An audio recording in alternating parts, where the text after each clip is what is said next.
Hola, buenos días. Mi nombre es Brenda Giselle Vega Pérez y les voy a hablar sobre el tema el sistema de nulidades administrativo fiscal en leyes federales mexicanas, escrito por el maestro David Ulises Guzmán Palma. Para empezar este tema es importante conocer el concepto de lo que es un acto administrativo. Según Acosta, es la manifestación unilateral de la voluntad de un órgano administrativo competente, encaminado a crear, reconocer, modificar, transmitir, declarar o extinguir derechos u obligaciones. Para Fernández Ruiz, pues él establece dos criterios. El primero es el criterio orgánico, que es también llamado subjetivo o formal, el cual es el realizado por los órganos administrativos de poder público y no por otros. Aquí es importante destacar que en la actualidad este concepto es rechazado debido a que deja sin efectos los actos realizados por órganos jurisdiccionales y legislativos.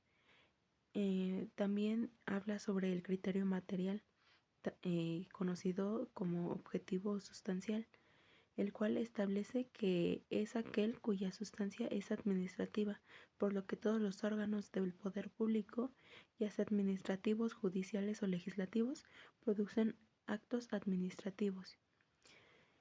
Siendo entonces que esto es la manifestación de la voluntad de una autoridad administrativa para satisfacer necesidades sociales, creando, modificando o extinguiendo derechos y obligaciones de los particulares.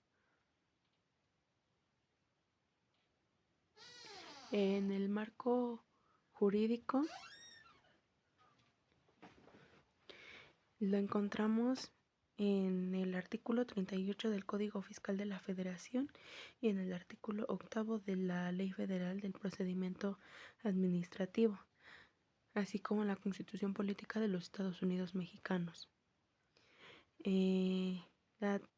Para entender este tema es importante hablar sobre la teoría de la nulidad del acto administrativo, el cual pues establece que es para comprender la conformación, los vicios y los efectos, los cuales van a permitir controlar la legalidad de la actuación de las autoridades administrativas, apegándose a los bienes del Estado, conociendo conceptos de impugnación, los cuales deben contener un recurso o demanda administrativa. Para esto, de este tema emana el sistema de nulidades, el cual es el siguiente: acto administrativo y su régimen de nulidades. En nuestro país, la justicia administrativa es de procedencia impugnatoria, la cual busca evitar que el acto y sus efectos generen un daño a la esfera jurídica del gobernado o quejoso. El quejoso puede hacer valer su derecho ejerciendo una acción ante los tribunales administrativos en contra de sentencias emitidas por la autoridad administrativa o fiscal, los cuales son considerados injustos o ilegales. También un ejemplo de esto es lo que se realiza dentro de los llamados órganos internos de control, los cuales son encargados de recibir cada una de estas quejas por parte del denunciante, para empezar a realizar una investigación y dictaminar si existe o no una posible comisión de falta administrativa de algún servidor público. El juzgador es considerado como el revisor de control de calidad de los órganos de autoridad. Este emite resolución sobre los actos reclamados del actor, acumulación del acto, resolución de un recurso administrativo por medio de una sentencia por juicio contencioso administrativo. Los requisitos que debe cumplir el acto administrativo o fiscal es identificar deficiencias, en este caso son los vicios que se encuentran dentro de los actos administrativos, analizar la gravedad. Esta se puede decir que se cataloga en falta administrativa grave y falta administrativa no grave, dependiendo de la acción que realice el servidor público. El Tribunal de Justicia Administrativa o la autoridad administrativa declara la nulidad y anulabilidad del acto en un juicio contencioso administrativo. Más adelante vamos a ver la diferencia entre nulidad y anulabilidad. Análisis de validez. Los elementos sustanciales y formales tienen materialidad de ejecución. Esto se establece mediante una relación causa y efecto, en el cual si existe un defecto del acto es igual a un motivo de nulidad dentro de las acciones administrativas. Para esto se debe de conocer la categorización según la gravedad, es lo que hace un momento les comentaba. Dependiendo de la acción que se realice, se puede catalogar en falta administrativa no grave o falta administrativa grave. Y esto está establecido dentro de los reglamentos internos, dentro de leyes y con esto se basa para realizar un análisis de las acciones que son denunciadas para ver si es catalogada como una falta administrativa o bien simplemente es una falta de carácter procedimental. Los requisitos que debe cumplir el acto administrativo o fiscal es identificar deficiencias, los vicios, analizar la gravedad del asunto, que era lo que les comentaba hace un momento, ya sea grave o no grave. El Tribunal de Justicia Administrativa o la autoridad administrativa declarará la nulidad y anulabilidad del juicio contencioso, el análisis de la validez y la integración de los requisitos. Aquí los encontramos dentro de leyes especializadas en la materia,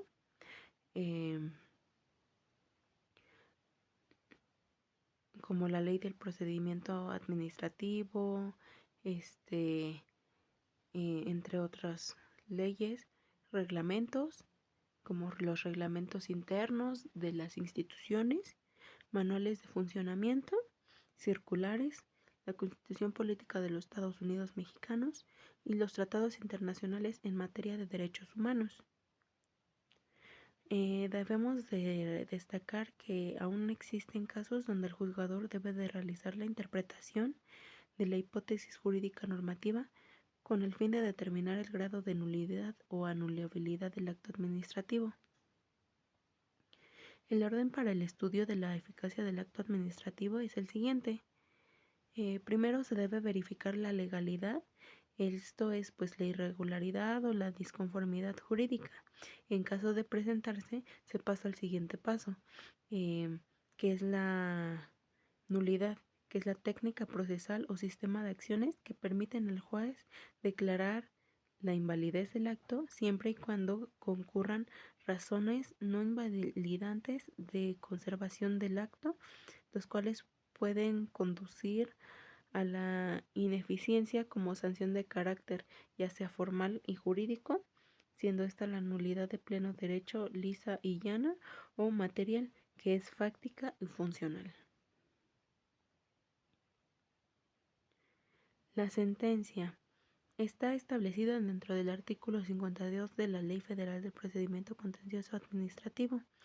Esta reconoce la validez de la resolución impugnada, declara la nulidad de la resolución impugnada, declara y reconoce al actor la existencia de un derecho subjetivo y condena el cumplimiento de la obligación correlativa, otorga o restituye al actor el goce de los derechos afectados y declara la nulidad del acto o resolución administrativa de carácter general en caso de cesar los efectos de los actos de ejecución que afectan al demandante, inclusive el primer acto de aplicación que hubiera impugnado. La declaración de nulidad no podrá tener otros efectos para el demandante salvo lo previsto por las leyes en materias de lo que trate. Aquí existe una pregunta. ¿Solo anula o confirma la validez del acto administrativo? Esto constituye derechos a favor del demandante para efectos de declarar la inexistencia de un derecho subjetivo, condenar al cumplimiento de una obligación, otorgar o restituir el acto en el goce de los derechos afectados. La nulidad declara la autoridad competente que cesa la eficacia y las consecuencias de un acto administrativo, la cual en su momento contó con una presunción de validez y eficacia, en la cual tendrá elementos constitutivos para el demandante. Aquí es importante destacar que dentro de un escrito que se presenta ante una autoridad en el cual se demanda la posible comisión de faltas en actos administrativos, eh, se le da pleno valor probatorio toda vez que se trata de vertientes unilaterales, las cuales deberán de ser analizadas y ser investigadas para poder decidir si existe o no falta administrativa en la función de los servidores públicos. Los requisitos y vicios del acto administrativo. Los elementos del acto administrativo está considerado dentro del artículo 16 de la Constitución Política de los Estados Unidos Mexicanos, el cual establece que en virtud del mandamiento escrito de la autoridad competente que funde y motive la causa legal del procedimiento. El artículo 3 de la Ley Federal para el Procedimiento Administrativo establece que los elementos del acto administrativo y los tipos de actos administrativos son, primero, debe ser expedido por un órgano competente a través de un servidor público en caso de que dicho órgano fuere colegiado, reúnan las formalidades de la ley o decreto para emitirlo. Tener objeto que pueda ser materia del mismo, determinando o determinable, preciso en cualquiera de las circunstancias de tiempo, lugar y previsto por la ley. Cumplir con la finalidad de interés público regulado por las normas en que se concreta, sin que puedan perseguirse otros fines distintos. Hacer constar por escrito y con la firma autógrafa de la autoridad que lo expida, salvo aquellos casos en los que la ley autorice otra forma de expedición. Estar fundado y motivado. Ser expedido sujetándose a disposiciones relativas al procedimiento administrativo aplicadas en la ley. Ser expedido sin que medie error sobre objeto, causa o motivo sobre el fin del acto. Aquí pues encontramos que no debe de tener vicios. Ser expedido sin que medie dolo o violencia en su emisión. Mencionar al órgano el cual demana. Ser expedido sin que medie error respecto a la referencia específica de identificación del expediente, documento, nombre completo de las personas. Ser expedido señalando lugar y fecha de emisión. Tratándose de actos administrativos que deban notificarse, deberá de hacerse mención de la oficina en la que se encuentra y debe ser consultado el expediente respectivo. Y tratándose de actos administrativos recurribles, deberá hacerse mención de recursos que procedan y expedido diciendo expresamente todos los puntos propuestos para las partes o establecidas en la ley. En el artículo 38 del Código Fiscal de la Federación se establece que los actos administrativos que deban notificar deberán de tener por lo menos los siguientes requisitos. Constar por escrito en documento impreso o digital, tratándose de actos administrativos que consten en documentos digitales y deban ser notificados personalmente o por medio de buzón tributario, los cuales deberán transmitirse codificando a los destinatarios, señalar la autoridad que lo emite, señalar lugar y fecha de emisión, estar fundado, motivado y expresar la resolución, objeto y propósito que trate, ostentar la firma de funcionario competente en el caso de resoluciones administrativas que consten de documentos digitales, deberán contener la firma electrónica avanzada del funcionario competente que la tendrá, esta también puede ser pues válida, pues va a tener el mismo valor que la firma autógrafa. Señalar el nombre o nombres de las personas a las que va dirigido. Cuando se ignore el nombre de la persona a la que va dirigido, se señalan los datos suficientes que permitan su identificación. En este caso, si es una persona servidora pública y pues por temas de seguridad no y de desconocimiento no se tiene el nombre de la persona, basta con que se indique el puesto que ocupa, el lugar en el que se desempeña este puesto y, y así siendo que sea algún presidente, algún titular, algún coordinador, etcétera, con eso es suficiente. Obviamente se debe de señalar el lugar eh, donde se encuentra laborando esta persona. Los vicios del acto administrativo. La causa-efecto entre requisitos del acto administrativo y sus efectos establece que los criterios judiciales se rigen bajo la premisa que en donde surge una causa de nulidad hay un vicio en la conformación del acto. O sea, si no se está realizando de la manera correcta con respecto a la ley como tal cual lo establece, aquí se encuentra la posible comisión de una falta administrativa, y pues lo cual da paso este, a la nulidad del acto. También encontramos la existencia de la competencia, la cual es para protección para el particular. Se tienen facultades para emitirlo mediante un órgano que cuenta con titular y facultades derivadas de la Constitución Federal, ley o reglamento administrativo. La incompetencia es la que es afectada de nulidad absoluta.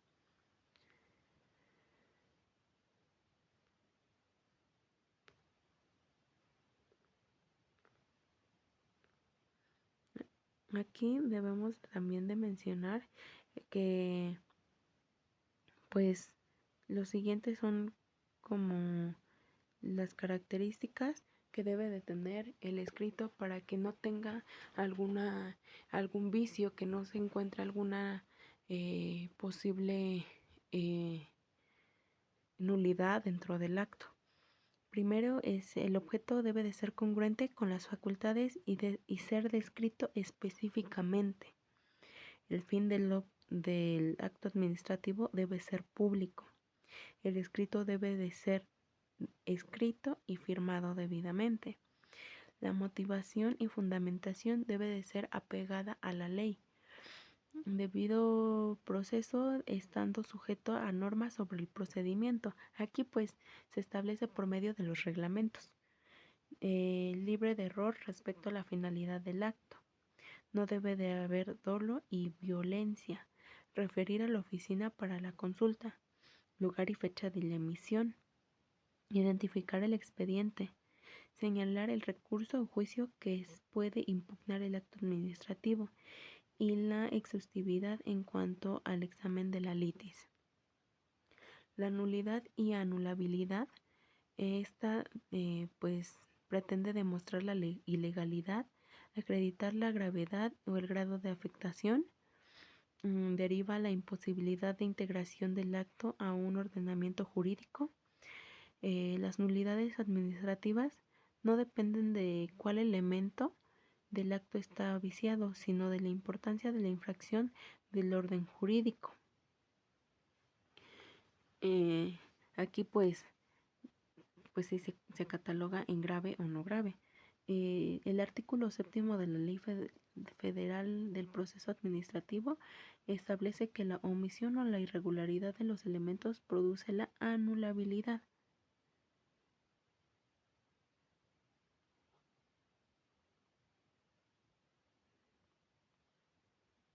Y bueno, de nueva cuenta encontramos los elementos y requisitos del acto administrativo. Debe de ser expedido sin que medie error respecto a la referencia específica de identificación del expediente, documento, nombre completo de las personas, ser expedido o señalado el lugar y fecha de emisión. Tratándose de actos administrativos, debe notificarse o hacerse mención de la oficina en que se encuentra y puede ser consultado el expediente respectivo. Tratándose de actos administrativos recurribles, deberá de hacerse mención de los recursos que procedan y ser expedido diciendo expresamente los puntos propuestos por las partes y establecidos por la ley. Para comprender un poco más el tema, encontramos una tabla que era presentada dentro de el proyecto de investigación de el licenciado Ulises, el cual establece la diferencia entre la nulidad, la cual es una nulidad absoluta, y la anulabilidad, la cual es una nulidad relativa. En el caso de la nulidad, son acciones evidentes y graves, y dentro de la anulabilidad es el vicio que tiene algún elemento accesorio dentro de del acto administrativo. La nulidad se basa en la incompetencia de la autoridad, y la anulabilidad es el reconocimiento tácito del acto por el particular. En la nulidad absoluta se establece el objetivo, y en la anulabilidad es subsanable. Asimismo, se establece dentro de la nulidad que el procedimiento administrativo está previsto en la ley, mientras que en el otro no atenta contra el orden público. En la nulidad existe la falta de la voluntad de la autoridad, y es una indebida motivación y fundamentación. Existen elementos viciados, vicios del consentimiento, y atenta contra el orden público del interés general, mientras que la anulabilidad no atenta contra el orden público. Sin embargo, es la transgresión leve del ordenamiento jurídico. Se extingue la motivación y la fundamentación o el acto jurídico, y existe la omisión o irregularidad de referencias de identificación de documentos, nombre, persona, lugar, fecha, mención de la notificación de la oficina en la que se encuentra, y expresa los recursos que proceden.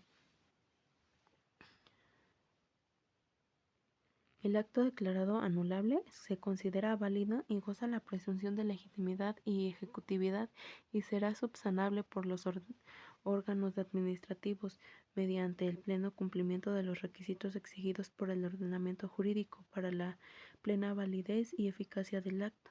Tanto los servidores públicos como los particulares tienen la obligación de cumplirlo. Asimismo, volvemos a la sentencia, que esta declara la nulidad de la resolución por la omisión de requisitos formales que extingue la ley y por vicios del procedimiento. También señala que de qué forma fueron afectadas las defensas del particular y trascendieron al sentido de la resolución. Y por último, el deber jurídico es implícito de efectuar actos posteriores con el fin de establecer materialmente la legalidad, dejando sin efectos todos los actos impugnados en el juicio. Aquí, un pequeño resumen de toda esta actividad que se realiza para decretar si existe una falta o un acto administrativo que haya sido transgredido, ya sea de manera grave o no grave.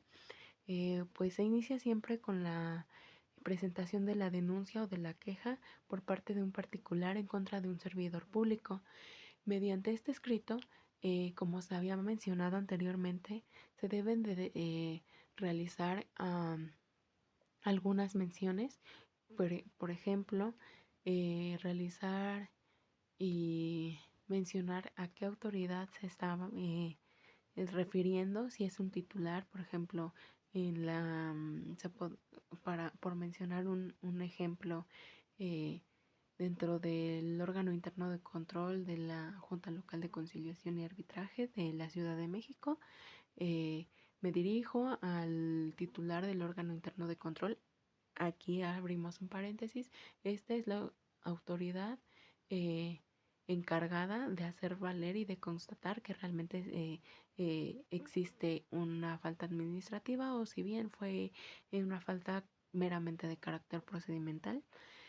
Posteriormente a esto se debe de realizar la mención de la persona, de quién es la persona que está quejándose de este acto, que está realizando una, está pidiendo la nulidad o anulabilidad de un acto administrativo porque se transgredieron los derechos, porque no se está realizando un trabajo de un servidor público adecuadamente y por lo tanto se está afectando la esfera jurídica y los derechos que tiene esta persona, indicando el número de expediente laboral, esto pues hablando del ejemplo que estoy dando, el número de expediente laboral en el cual se está presentando la irregularidad, la falta administrativa, eh, además de realizar la mención de quién es el servidor público que está transgrediendo esta esfera, y si no se tiene el nombre, pues decir, pues es un actuario, es un presidente de junta, es un auxiliar jurídico, etcétera, ¿no? Algún dentro de el área de junta 1, junta 2, junta 3, área de exhortos, área ah, de, eh, de jurídica, etcétera. También posteriormente a eso se debe de realizar la mención de los actos que se están reclamando. Aquí es pues básico mencionar como en una línea eh, del tiempo cómo fueron transcurriendo los hechos y cuáles son los hechos reclamados.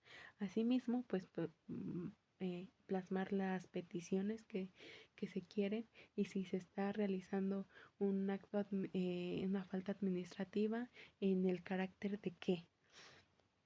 Posteriormente, pues se termina con el nombre y la firma y el lugar y fecha donde se está realizando el escrito. Esto para tener pleno valor, porque pues como todos sabemos, la plasmación de la firma es eh, pues el acuerdo, ¿no? Es el consentimiento de la parte a lo que se está presentando. Una vez presentada este escrito, pues el órgano, la autoridad competente, la autoridad substanciadora se encarga de realizar un análisis conforme a derecho y poder con ello catalogar si es una falta administrativa grave o una falta administrativa no grave. Y bueno, al final se dicta la sentencia en la cual pues, se podría catalogar la existencia o si no existen elementos suficientes que acrediten la comisión de la falta de un acto administrativo. Entonces, pues en resumen, se podría eh, realizar de esta manera. Y bueno, posteriormente, si las personas eh, no están de acuerdo con la sentencia, pues existen otros medios en los que pueden hacer valer su derecho sui generis, como amparos, recursos de nulidad y todo este tipo de cuestiones. Pues eso es todo de mi parte y muchas gracias.